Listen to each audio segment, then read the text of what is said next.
अच्छा, हम लोग शुरू करते हैं क्वेश्चन पेपर जो 2022 में आने वाले हैं आपके। हमारा सब्जेक्ट है अकाउंटेंसी और जिसका समय होगा हमारे एग्जामिनेशन का 3 घंटा 15 मिनट। ये सारा 3 घंटा का समय बहुत ही अहम, बहुत ही इम्पोर्टेंट, बड़े ध्यान से देखना है आपको। ये पूरे क्वेश्चन पेपर जो क्वेश्चन इसमें आएंगे ये 3 हिस्सों में डिवाइड होंगे। जो पहला टाइप क्वेश्चन होगा ये टाइप होगा आपका 1-1 नंबर वाला, 100 क्वेश्चन होंगे। इस 100 क्वेश्चन में से किसी 50 का आंसर हमें देना है और एक क्वेश्चन के जो आंसर होंगे वो 4 विकल्पों में से किसी एक को लेना है। इसमें से कोई ना कोई एक सही होगा। और इसमें करना क्या है, हम क्या करें, कितने अच्छी तरह इसको कर जाएं ताकि ये 50 में 50 मार्क्स आ जाए। अगर आपने 50 में 50 मार्क्स ले लिया तो फिर आपका डिस्टिंक्शन या बहुत ही अच्छे नंबर आने से कोई नहीं रोक सकता है। लेकिन इसमें थोड़ी प्रिकॉशन चाहिए, थोड़ी सावधानियां चाहिए।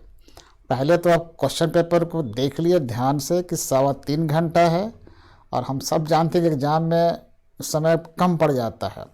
वो कहीं ना कहीं हम फॉल्ट करते हैं, हमें टाइम को मैनेज करना है। टाइम को मैनेज आप ज़रूर करेंगे। अगर टाइम का ध्यान नहीं रखेंगे तो आपको आता है क्वेश्चन लेकिन समय निकल गया, फिर क्वेश्चन छूट जाएगा। जब क्वेश्चन आप छोड़ दोगे तो आपके मार्क्स बढ़ नहीं पाएंगे, आपका स्कोर खड़ा नहीं हो पाएगा। तो बिल्कुल ध्यान से देखना है कि जो टाइम अवेलेबल है हमारे पास और जो क्वेश्चंस हमें आंसर देने हैं, इन दोनों के आपस में तालमेल आप कैसे बैठाओगे। बिल्कुल एक बैलेंस पोजीशन में आपको काम चाहिए। ऐसा नहीं कि आंसर आ रहा तब तक समय ख़त्म हो गया, तो फिर आपका स्कोर कम हो जाएगा। और जब स्कोर कम होगा तो जो आप चाहते हो कि डिस्टिंक्शन लाए, हाई स्कोर खड़ा करें, उसमें कमी आ जाएगी, तो बड़ा अफसोस होगा। और इसका असर, इसका नेगेटिविटी जो आएगा वो दूसरे पेपर पर, दूसरे क्वेश्चन पर भी आता है। तो इस बारे में हम बात करेंगे आप कि कितना पॉजिटिव होकर आप काम करेंगे। तो सबसे पहले इस पेपर को, जो अकाउंटेंसी का पेपर हमारा है, और ये आज हम बात कर रहे हैं मॉडल पेपर जो सेट 1 है, सेट 1 पर बात कर रहे हैं। आपके सारे गेस्ट पेपर मिल जाएंगे। ये साहित्य भवन वाले का है, हमने एक सैंपल ले रखा है ताकि आपको हम समझा सकें और उसी पे बात करेंगे। तो आते हैं पहला काम। पहले तो आप बिल्कुल प्रसन्न चित्त रहिए, शांत रहिए, कम बोलिए, कम गप कीजिए, मन आपका ठीक ठाक रहेगा, बिल्कुल पॉजिटिव बने रहिए। अब क्वेश्चन को पढ़ना शुरू कीजिए। जो हमारे पहले टाइप का क्वेश्चन है, ऑब्जेक्टिव क्वेश्चन है, 1 से लेकर 100 तक का क्वेश्चन है। इसको हमें हर हालत में 50 में 50 सही करना है। तो 1 से लेकर के 100 तक के क्वेश्चन को खूब ध्यान से पढ़ जाइए, उसका आंसर भी दिया होगा। इस 100 क्वेश्चन में जरूर 15, 50, 30, 35 जरूर ऐसे क्वेश्चन हैं जिसको आप कंफर्म आंसर जानते हो। चलो 100 क्वेश्चन में आप 30 को जानते हो, कंफर्म जानते हो, बाकी थोड़ा सा डाउटफुल रह रहा। या 100 क्वेश्चन में आप 40-42 को जानते हो, कंफर्म जानते हो, आप आंसर कर सकते हो, लेकिन बाकी में थोड़ा सा डाउटफुल है। तो ये 1 से लेकर के 100 तक के क्वेश्चन को आप केयरफुली पढ़िए, समझिए, और जो आपको कंफर्म आता है पेंसिल से उस क्वेश्चन नंबर को हल्का सा टिक लगाइए। क्वेश्चन पेंसिल से हल्का सा कि ये मेरे को आता है कंफर्म। और इस तरह आपका समय कुछ लग जाएगा सेलेक्ट करने में। बाकी जो बच जाएंगे जिस पर थोड़ा बहुत डाउट हो रहा, तो उसको लॉजिक हम यूज़ करेंगे कि किस तरह से लॉजिकली इसमें फाइंड आउट करेंगे कौन सही होगा। तो पहले फेज में हमने क्या किया कि 1 से लेकर 100 तक क्वेश्चन को ध्यान से देखा, जो हमें कंफर्म आता है उसको हल्का सा निशान लगा दिया। ऐसा नहीं कि 50 आ रहा है, 100 आ रहा है, ऐसा नहीं है। जो पक्का एकदम हो उस पर कि ये आता है, लगाइए निशान। दूसरे फेज में शुरू करते हैं। आप जरा ध्यान से आंसर लिखना शुरू करें, जो आपको भरना होता है ना। तो अब पहले निकल गया, इसमें देखते हैं अब कैसे करेंगे। पहला निकाल लिया हमने। पहला क्वेश्चन है विशिष्ट दान है। इसको अंग्रेजी में कह सकते हैं हम लोग स्पेसिफिक डोनेशन इज। डोनेशन हमारे कई प्रकार के होते हैं, जनरल भी हो सकते हैं डोनेशन, स्पेशल भी हो सकते हैं डोनेशन।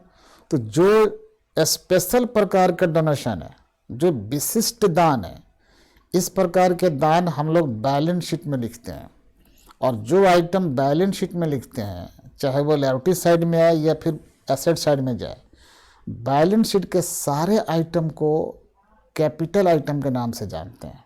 तो कैपिटल वर्ड ध्यान रखना, कैपिटल वर्ड किस में आता है? बैलेंस शीट में, चाहे वो लायबिलिटी साइड में लिखें या फिर आप एसेट साइड में लिखें। तो कैपिटल रिसिप्ट हो सकते हैं उसमें, कैपिटल एक्सपेंडिचर हो सकते हैं उसमें।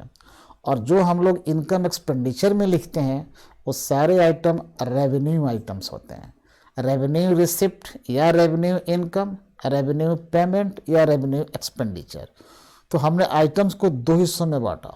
वे आइटम जो बैलेंस शीट में जाते हैं, कैपिटल वर्ड आएगा उसमें, और वे आइटम जो इनकम एक्सपेंडिचर में जाते हैं, इनमें रेवेन्यू वर्ड आएगा। अब जब रेवेन्यू वर्ड आएगा तो वो इनकम भी हो सकते हैं, एक्सपेंडिचर भी हो सकते हैं, लेकिन ध्यान रखना है इनकम एक्सपेंडिचर में ही आएगा वो। जिसमें कैपिटल वर्ड लगा है नेचुरली वो कहाँ जाएगा? बैलेंस शीट में। अगर बैलेंस शीट में वो एक्सपेंडिचर है तो एसेट साइड में जाएगा। अगर बैलेंस शीट में कैपिटल रिसिप्ट है तो वो लायबिलिटी साइड में आएगा। अब देखते हैं स्पेसिफिक डोनेशन क्या है। 4 ऑप्शन दिए, सामने दिखाई पड़ रहा है, जिसमें पहला ही दिखाई पड़ रहा है कि जो स्पेसिफिक डोनेशन है हम लोग इसको बैलेंस शीट में ले जाते हैं लायबिलिटी साइड में। और बैलेंस शीट का आइटम पहला वर्ड लग गया कैपिटल रिसिप्ट। तो नंबर 1 का जो आंसर आपका होगा कैपिटल रिसिप्ट होगा। बाकी चारों के आप चेक कर सकते हैं, जज कर सकते हैं, कोई मैच नहीं कर रहा है। रेवेन्यू रिसिप्ट बैलेंस शीट में जाता नहीं है। ए एंड बी रेवेन्यू अलग अलग होता है, कैपिटल अलग होता है, रेवेन्यू अलग होता है, इसलिए ए और बी दोनों सही हो नहीं सकता है। और डी में लिखा है नन ऑफ दिस। इस प्रकार चारों विकल्प देखने के बाद हमारा क्वेश्चन 1 का ए परफेक्ट सही है। आगे बढ़ते हैं, क्वेश्चन नंबर 2 को देखते हैं। यदि स्पष्टतया कुछ न दिया हो तो प्रवेश शुल्क को माना जाता है। Entrance fee unless otherwise stated is treated as.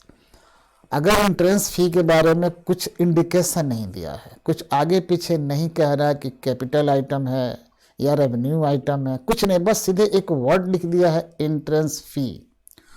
जब एक वर्ड लिखेगा तो प्रायः अक्सर इसको मान लिया जाता है, रेवेन्यू आइटम मानते हैं। और जब रेवेन्यू आइटम मानते हैं तो रेवेन्यू वाला कौन सा? ये इनकम है, इसलिए इसका नंबर 2 का जो आंसर होगा और रेवेन्यू रिसिप्ट होगा, यानी आयगत प्राप्ति होगी। नंबर 3 देखते हैं। इनमें से कौन सा अलाभकारी संगठन नहीं है? जैसा कि हम सब जानते हैं कि अलाभकारी संस्था पूरी लिस्ट होगी, जब किताब चैप्टर खोले होंगे पूरी लिस्ट दिखाई पड़ती होगी, जो सेवाएं प्रदान करते हैं, सेवा देते हैं, अपने मेंबर्स की सेवा देते हैं या सोसाइटी की सेवा करते हैं, या जिनमें गुड्स का खरीद बिक्री वाली बात नहीं होती है, माल ना खरीदना है, माल ना बेचना है, बल्कि वो सेवाओं में डील करते हैं, सेवाओं में डील करते हैं। और उनका मकसद जो है, उद्देश्य है, लाभ कमाना नहीं है, लाभ कमाना नहीं, बल्कि अपने मेंबर्स के लिए सेवा करना है या समाज की सेवा करना है। अब देखते हैं कौन सी संस्था है इसमें। पहला लिखा है स्कूल, बिल्कुल क्लियर है, सेवा देते हैं स्कूल वाले। स्कूल जैसे सेवा की बात आ गई तो ये हो गया और लाभकारी संस्था। और ध्यान रखना क्वेश्चन में कहता है कि नॉट लिखा है, following is not a not for profit organization. इनमें से कौन सा अलाभकारी संगठन नहीं है वाला नहीं है, नहीं है, ये पे ध्यान रखना है। तो स्कूल तो ऑलरेडी है, अस्पताल भी सेवाओं के लिए है, सर्विस प्रोवाइड करते हैं, ये भी आएगा, क्लब भी सर्विस प्रोवाइड करते हैं, ये भी आएगा। ये तो 3 दिखाई पड़ रहा है कि ऑलरेडी है, और क्वेश्चन कह रहा है कि नहीं है, उसको बताइए। तो पार्टनरशिप फर्म, पार्टनरशिप फर्म में माल खरीदते हैं या माल बेचते हैं, तो डी इसका आंसर होगा। तो क्वेश्चन नंबर 3 का, क्वेश्चन नंबर 3 का डी पर आप टिक लगाएंगे, और लॉजिकल हमने बता दिया चीज़ को। आगे बढ़ते हैं, फिर देखते हैं क्वेश्चन 4 में लिखा है प्राप्ति भुगतान खाता है, receipt and payment account is. अगर इसका नेचर पूछ रहा है, जैसे कि नेचर हम लोग पढ़े हैं, पर्सनल अकाउंट, रियल अकाउंट और nominal account, these are the types of accounts. तो ये जो रिसिप्ट एंड पेमेंट अकाउंट है, उनमें से कौन अकाउंट है? तो पहला लिखा हुआ है पर्सनल अकाउंट, दूसरा लिखा है रियल अकाउंट, और तीसरा जो सी है वो लिखा है नॉमिनल अकाउंट। तो जब जज करते हैं और चौथा लिख दिया उसमें, इसमें से कोई नहीं, कोई ना कोई अकाउंट तो है ही ऑलरेडी, नेचर इसका। तो नॉमिनल ये प्राप्ति और भुगतान, हम लोग कैश में रिसीव करते हैं, चेक में रिसीव करते हैं, और पेमेंट भी कैश में करते हैं और चेक में करते हैं। तो ये जो बैंक बैलेंस से जो डीलिंग है या कैश की जो डीलिंग है, ये कैश एक एसेट है और इसी में वो आता है और फिर पेमेंट करते हैं, रिसिप्ट होता है पे करते हैं, रिसिप्ट होता है पे करते हैं, और इसी की जो समरी हम बनाते हैं जिसका नाम है रिसिप्ट एंड पेमेंट अकाउंट। तो कैश या बैंक बैलेंस ऑलरेडी किस में आता है, एसेट है, और जो एसेट है वो रियल अकाउंट है, और इसका इस तरह से आंसर होगा बी। क्वेश्चन नंबर 4 का आंसर होगा बी, क्योंकि कैश वाली बात है, पेमेंट रिसिप्ट। आगे बढ़ते हैं फिर, अब आगे बढ़े क्वेश्चन नंबर 5 को देखते हैं, इस पर सोचते हैं। अच्छा, जैसे कि हम लोग जानते हैं कि कैपिटल निकालना हो, कैपिटल मिसिंग हो, तो excess of assets over liability is not for profit is treated as. NPO में हमारे एसेट्स हैं, अगर टोटल एसेट में से, अगर टोटल एसेट में से टोटल लायबिलिटी को माइनस कर दिया जाए तो कैपिटल मिल जाता है। लेकिन जो एनपीओ में कैपिटल आता है उसको सीधे कैपिटल नहीं बोला जाता, उसको कैपिटल फंड बोला जाता है, उसको कैपिटल फंड बोला जाता है। तो फॉर्मूला ये है कि capital fund is equal to total assets minus total liabilities. कह सकते हैं लैंग्वेज में, excess of assets over liability is equal to capital fund. तो पहला ही इसका आंसर है 5 का ए। आगे बढ़ते हैं, 6ठा नंबर आदर्श चालू अनुपात है। जैसे हम लोग करंट रेशियो पढ़े हैं, लिक्विड रेशियो भी पढ़े हैं, तो उसमें आइडियल रेशियो होता है। आइडियल किसे माना जाता है, ऐसे आने का आंसर तो कुछ भी आ सकता है, लेकिन एक नंबरिकल उसका है कि किस रेशियो को, करंट रेशियो कितना हो जिसको आइडियल माना जाए। तो यही कहा जाता है कि 2:1, अगर 2:1 करंट रेशियो आएगा तो उसको आइडियल माना जाता है, 2:1। तो पहला ही इसका आंसर सही है, 6ठा का ए, 6ठा का ए इसका आंसर हो गया। आगे बढ़ते हैं फिर 7वें की तरफ। आय व्यय खाता दर्शाता है, इनकम एक्सपेंडिचर अकाउंट क्या दिखलाता है, क्या शो करता है? या तो सरप्लस दिखलाएगा, या प्रॉफिट एंड लॉस अकाउंट के बदला में बनाया जाता है। तो प्रॉफिट एंड लॉस अकाउंट हम लोग बनाते हैं तो एनपीओ के लिए उसी का नाम रख देते हैं इनकम एक्सपेंडिचर अकाउंट। तो ये क्या बतलाएगा, या तो प्रॉफिट बतलाएगा या फिर लॉस बताया जाए, लेकिन ना प्रॉफिट वर्ड इस्तेमाल होता है ना लॉस वर्ड इस्तेमाल होता है। एनपीओ केस में प्रॉफिट के लिए सरप्लस वर्ड लाते हैं और लॉस के लिए डेफिसिट वर्ड इस्तेमाल करते हैं, वहाँ पर नेट प्रॉफिट नहीं आता। ठीक है, अब देखना क्या है, यहाँ लिखा है, क्वेश्चन ध्यान से देखें, आय व्यय खाता दर्शाता है, सरप्लस लिखा है, फिर लिखा है डेफिसिट लिखा है, नेट प्रॉफिट, ये तो सी कंप्लीट नहीं आएगा इसमें, सरप्लस और डेफिसिट, इसका डी आंसर होगा। यानी इनकम एक्सपेंडिचर अकाउंट में या तो सरप्लस होगा या फिर डेफिसिट होगा। तो 7 का क्वेश्चन नंबर 7 का आंसर डी होगा, इनकम एक्सपेंडिचर अकाउंट में या तो सरप्लस होगा या फिर डेफिसिट आएगा। आगे बढ़ते हैं, 8वां नंबर, एक निजी कंपनी में सदस्यों की अधिकतम संख्या हो सकती है। In the case of a private company, in a private company the maximum number of members is restricted to. हम सब जानते हैं कि कंपनी के टाइप के हिसाब से जो नंबर ऑफ मेंबर्स हैं उनमें कुछ रिस्ट्रिक्शंस है। प्राइवेट कंपनी में कितने मैक्सिमम मेंबर हो सकते हैं, पब्लिक कंपनी में कितने मैक्सिमम हो सकते हैं। तो सीधा आप याद रखिए, according to the provision of companies act 2013 के अनुसार जो इसमें व्यवस्था दी गई है, एक प्राइवेट कंपनी में अधिक से अधिक सदस्यों की संख्या हो सकती है 200। इसलिए 8वें का जो आंसर है वो डी है। आगे बढ़ते हैं 9 नंबर क्वेश्चन। फर्म को दिए गए ऋण पर ब्याज है।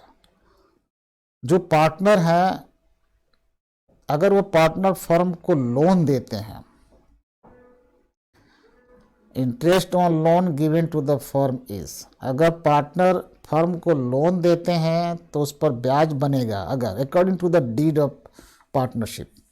तो पार्टनरशिप के डीड के अनुसार पार्टनर द्वारा दिए गए लोन पर ब्याज बनता है, जो पार्टनरशिप के लिए एक्सपेंस कहलाएगा। वो बात तो सही है, वो बात सही है। तो जो पार्टनरशिप फर्म के एक्सपेंस कहलाएगा उसको हम लोग प्रभार कहते हैं या चार्ज कहते हैं। तो सारे एक्सपेंस चार्ज नहीं होते, सारे प्रभार नहीं होते। वैसे जो कि वो खर्चा माना जाएगा हर हालत में, वो प्रभार है। तो जो लोन है कानून के हिसाब से उस पर ब्याज अगर फर्म दे रही है पार्टनर को, तो वो फर्म पर एक एक्सपेंडिचर माना जाता है और उसको हम लोग प्रभार कहते हैं या फिर चार्ज कहते हैं।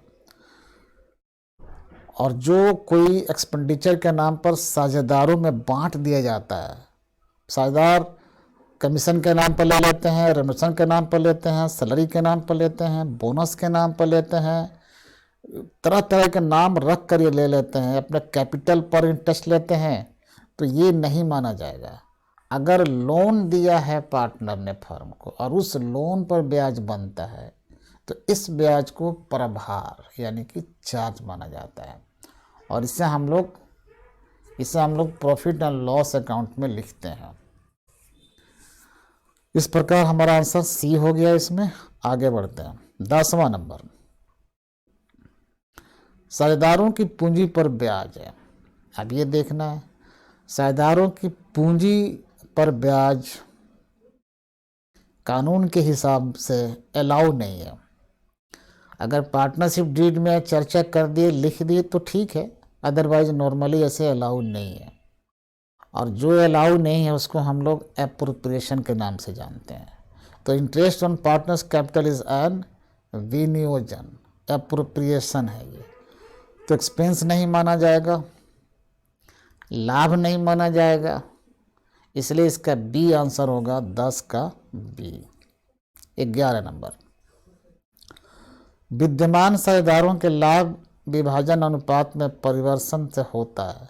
जो हमारे एग्जिस्टिंग पार्टनर हैं, अगर इनके एग्जिस्टिंग पार्टनर शेयरिंग रेशियो में चेंज आ जाए, प्रॉफिट शेयरिंग रेशियो में चेंज कर दिया जाए, तो जैसे ही चेंज करते हैं तो क्या होगा, अनुपात में परिवर्तन अगर होता है तो क्या फर्म का पुनर्मूल्यांकन कहलाएगा।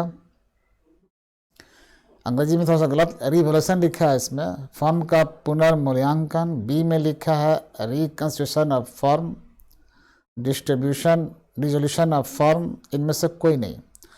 जब भी कोई चेंज आए फर्म में, या तो रेशियो में चेंज आ जाए, या कोई पार्टनर रिटायर हो जाए, या किसी पार्टनर का एडमिशन हो जाए, या दो फर्में आपस में मिल जाए, या किसी पार्टनर की डेथ हो जाए, तो उनके आपसी रिलेशन में चेंज होता है, लेकिन व्यापार बंद नहीं होता है। जब व्यापार बंद नहीं होगा और उनके बीच में कोई चेंज आ जाएगा, चेंज क्यों आएगा, उनके रेशियो में कुछ चेंज कर देंगे तो रिलेशन में चेंज आएगा। किसी न्यू पार्टनर का एडमिशन होगा तो रेशियो में चेंज आएगा। किसी पार्टनर का रिटायरमेंट हो जाएगा तो चेंज हो सकता है। किसी पार्टनर की डेथ हो जाए तो चेंज हो सकता है, या दो फर्म में किसी और फर्म से हम लोग कोलैबोरेट कर लें तो चेंज आएगा, लेकिन बिजनेस चलता रहेगा। तो ऐसे सिचुएशन को कहा जाता है रिकंस्टिट्यूशन ऑफ पार्टनरशिप फर्म कहा जाता है। तो इसमें ये हुआ, पार्टनरशिप बंद नहीं है, चल रहा है, सिर्फ उनके शेयरिंग रेशियो में थोड़ा चेंज कर दिया गया है। पहले कुछ और रेशियो होगा, बाद में कुछ और रेशियो हो गया, तो बिजनेस तो चल ही रहा है। और जब बिजनेस चल रहा है, कुछ चेंज कर दिया गया है, तो ये कहलाता है रिकंस्टिट्यूशन ऑफ पार्टनरशिप फर्म कहलाता है। तो क्वेश्चन नंबर 11 का जो सही आंसर होगा मेरे हिसाब से वो बी होगा। 12 नंबर। लाभ प्राप्ति अनुपात गेनिंग रेशियो अब कैसे निकलता है। फार्मूला दे रखा है, तो ये तो फार्मूला रटने पर है। जब किसी पार्टनर को गेन होता है कैसे, तो रेशियो बदलता है। पहले रेशियो मान लिया जाए कि उसको 4 है, उसको ओल्ड रेशियो बोलते हैं। बाद में कुछ चेंज हुआ तो 4 की जगह पर उसको अब 6 मिलेगा, तो ओल्ड हो गया 4, न्यू हो गया 6। तो कितना गेन किया, कितना मिला, तो कैसे निकालेंगे, तो न्यू 6 माइनस ओल्ड 4, तो 2 गेन करेंगे। तो सीधे पहले दिखाई पड़ रहा है कितना गेन किया, तो new ratio minus old ratio. इस फॉर्मूला पर आप निकाल लेंगे तो 12 का आंसर होगा। गेन का मतलब होता है एक्सेस प्राप्त करना, लाभ कमाना, ज़्यादा कुछ मिल गया इसको। नेक्स्ट क्वेश्चन 13, सामान्य लाभ से औसत लाभ की अधिकता को कहा जाता है। सामान्य लाभ नॉर्मल प्रॉफिट, और एक होता है actual average profit. Normal profit क्या है कि एक हम एक्सपेक्ट करते हैं कि किसी व्यापार में, किसी बिजनेस में हम अगर इतने कैपिटल लगाए होते, इतना कैपिटल इन्वेस्ट किए होते, तो नॉर्मल जो बैंक के रेट हैं अगर बैंक में जमा करते हैं तो उस हिसाब से हमें इतना मिल सकता था, कमा सकते थे। अगर हमारे पास 5 लाख रुपया हो तो बैंक में जमा करें या फिर बिजनेस में लगाएं। तो बैंक में जमा करेंगे तो रेट ऑफ इंटरेस्ट पता करते हैं। चलो मान लेते हैं कि बैंक में 5 लाख जमा करेंगे, 10 का रेट होगा, तो आप निकाल लीजिए 50,000 बनता है, तो ये कमाई हो गई। लेकिन बैंक में न जमा करके हम बिजनेस में लगा दें तो तय तो नहीं है कितना कमा सकते हैं। तो बिजनेस में लगाएंगे तब प्रॉफिट आएगा, उसको एवरेज प्रॉफिट कहते हैं या एक्चुअल एवरेज प्रॉफिट। तो बिजनेस में जो हमने कमा रखी है पैसा लगा करके वो एक्चुअल एवरेज प्रॉफिट है, और जो कहीं और लगाते, जो एक्सपेक्टेशन हमारे थी इतना रुपया कहीं और लगाते, तो वो नॉर्मल प्रॉफिट है। तो जो हमारा नॉर्मल प्रॉफिट है और जो बिजनेस में हमारा जो एक्चुअल एवरेज प्रॉफिट है, इन दोनों को कंपेयर करते हैं। अगर हमारा एक्चुअल एवरेज प्रॉफिट अधिक हो जाता है किससे, नॉर्मल से, तो जितना अधिक होगा उसको हम लोग सुपर प्रॉफिट कहते हैं। जितना अधिक होगा उसको हम लोग सुपर प्रॉफिट कहते हैं, और सामने दिखाई पड़ रहा है। तो excess of average profit over the normal profit is called super profit. इसका आंसर है ए। क्वेश्चन नंबर 14 देखते हैं। आदर्श तरल अनुपात है, आदर्श आइडियल लिक्विड रेशियो या क्विक रेशियो। जिस तरह से करंट रेशियो का हमारे एक आइडियल होता है करंट में 2:1, उसी प्रकार हमारे लिक्विड रेशियो भी एक आइडियल होता है। ये बहुत सिंपल से है, दोनों बराबर होना चाहिए। जितना लिक्विड एसेट होना चाहिए उतना ही हमारा लिक्विड लायबिलिटी भी होना चाहिए, यानी 1:1, तब इसको माना जाता है कि ये आइडियल है। तो इसमें हमें दिखाई पड़ रहा है 14 का ए, 1:A is the ideal liquid ratio. 15 number question, नए साझेदार द्वारा ख्याति के लिए लाई गई नगद राशि विद्यमान साझेदारों द्वारा किस अनुपात में बांटी जाती है। अगर किसी नए पार्टनर को हम लाते हैं, एडमिशन करते हैं, तो गुडविल की राशि भी लेके आता है। अब उस गुडविल की राशि को जो पुराने हमारे पार्टनर हैं, जो ओल्ड पार्टनर्स हैं, उसको बांटते हैं। तो सवाल यही है कि जो न्यू पार्टनर आता है, न्यू पार्टनर का एडमिशन होता है तो गुडविल भी लेके आता है और अपनी पूंजी भी ला सकता है। तो पूंजी उसके नाम से रहेगी, कैपिटल उसके नाम से रहेगा, लेकिन जो वो गुडविल के अमाउंट लेके आया वो पुराने साझेदार ओल्ड पार्टनर बांट लेते हैं अपने में।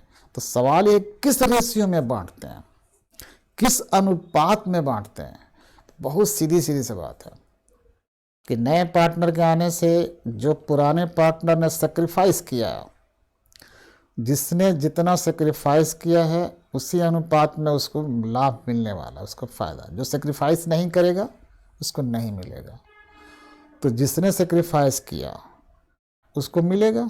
तो गुडविल की राशि को, the amount of goodwill brought by the new partner will be divided between old partner, या सीधे कह ले कि सेक्रीफाइसिंग पार्टनर्स। ओल्ड कहना भी ठीक नहीं लग रहा, sacrificing partners in their sacrificing ratio. तो ध्यान से देखेंगे इसमें 15 का सी है, सेक्रीफाइसिंग। मान लो कोई ओल्ड पार्टनर है लेकिन सेक्रीफाइस नहीं किया, इसलिए गुडविल में उसको शेयर नहीं मिलेगा।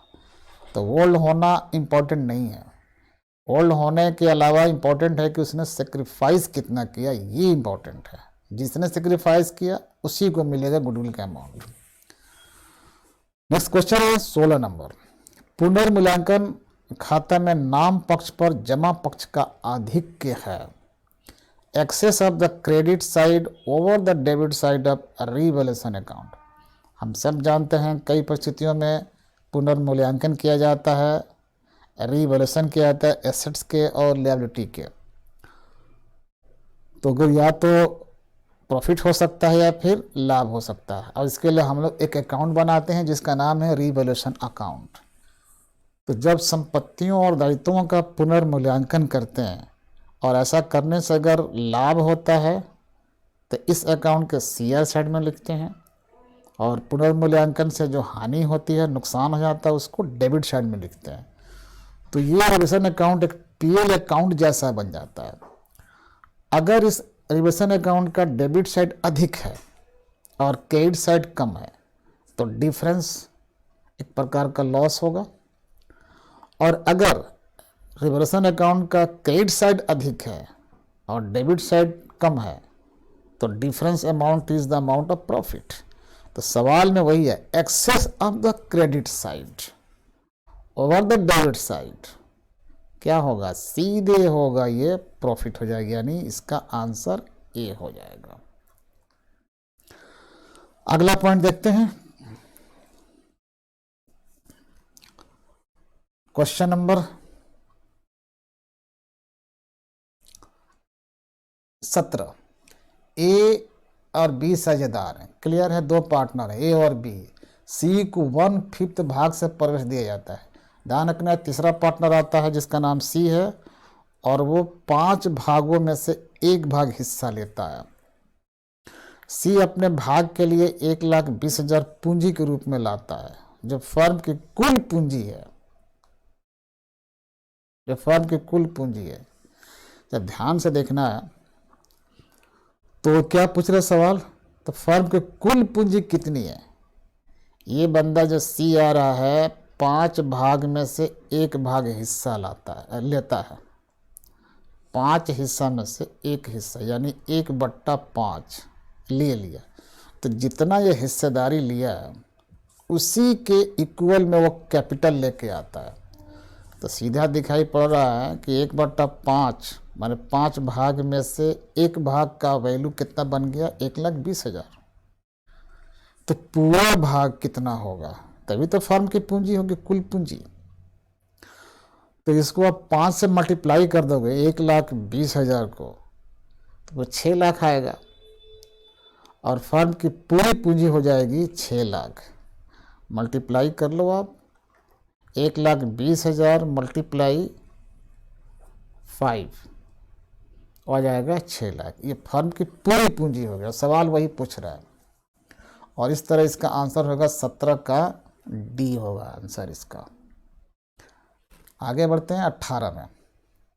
संचित लाभ और संचय का हस्तांतरण किया जाता है। संचित लाभ का मतलब क्या है, संचय का मतलब जमा करना होता है। जब पिछले समय में जब फर्म हमारी चलती रहती है, बिजनेस चलता रहता है, हम कमाते रहते हैं, तो लाभ थोड़ा थोड़ा रखते हैं, काट काट कर रिजर्व करते रहते हैं, उसको संचित कह देते हैं। रिजर्व है, संचित रिजर्व भी कह सकते हैं, और टेक्निकल इसका वर्ड हम इस्तेमाल करते हैं एक्यूमुलेटेड प्रॉफिट या एक्यूमुलेटेड जो रिजर्व पहले से पड़ा हुआ। संचित लाभ और संचय का हस्तांतरण किया जाता है। अब इसको कहाँ हस्तांतरण करेंगे, अगर ट्रांसफ़र करने की बात है, पहले से लाभ रखे हैं, पहले से रिजर्व रखे हैं, तो कहाँ ट्रांसफ़र करेंगे। देखिए ऑप्शन क्या क्या दिया है, ध्यान रखना, सीधी सी बात है। अगर पहले से लाभ है, पहले से हानि है, पहले से रिजर्व है, तो हम लोग ट्रांसफ़र करने के नाम पर पार्टनर्स के कैपिटल अकाउंट में ट्रांसफ़र करते हैं, या अगर उनका करंट अकाउंट होता है, पार्टनर्स का करंट अकाउंट होगा तो करंट अकाउंट में ट्रांसफ़र करते हैं। अगर करंट अकाउंट नहीं है तो पार्टनर्स के कैपिटल अकाउंट में ट्रांसफ़र करते हैं, क्योंकि पहले से कमा कर रखे गए और बांट करके अपने अपने पूंजी में ट्रांसफ़र कर लेंगे, ये नियम है। तो देखिए, पहले से कमाया हुआ प्रॉफिट या रिजर्व रखे हैं, कहाँ भेजेंगे? रियलाइजेशन में नहीं जाएगा। पार्टनर्स कैपिटल अकाउंट, ये बी सही होगा। तो क्वेश्चन नंबर 18 का जो सही आंसर है वो आपका बी है, उसका होगा सही आंसर 18 का बी। नेक्स्ट क्वेश्चन, पुनर्मूल्यांकन खाते के शेष को पुराने शेयरदारों के पूंजी खाते में किस अनुपात में हस्तांतरित किया जाता है? पुनर्मूल्यांकन खाता मीन्स revaluation account.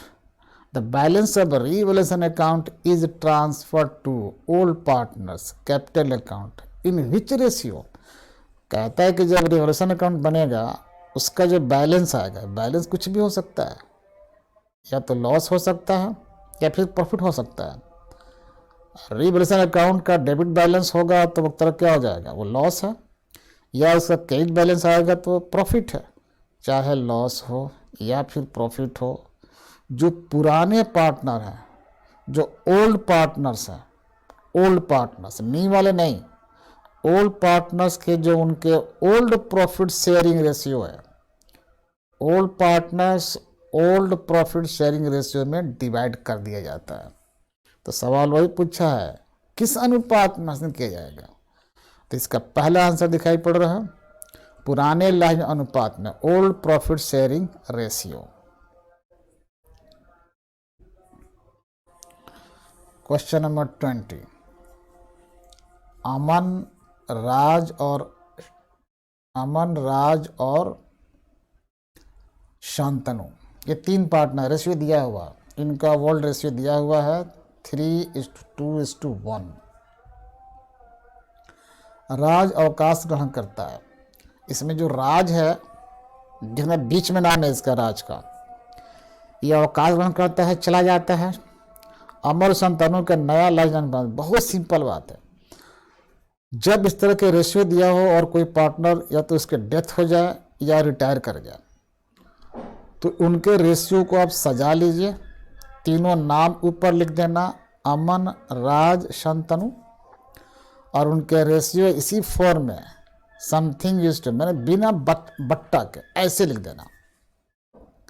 और जो बंदा रिटायर हो गया या डेथ हो गई, उसके नाम के साथ उसके रेशियो को भी कट कर देना, उसके नाम के साथ उसके रेशियो को भी कट कर देना।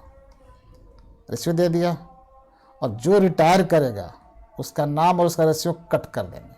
तो ध्यान रखना, ये जो रिटायर कौन सा किया अवकाश ग्रहण? राज ने किया, और राज का नाम बीच में सेंटर में, तो ये सेंटर वाले को हम कट दें तो बच क्या जाएगा? तो बच जाएगा हमारा, बच जाएगा क्या?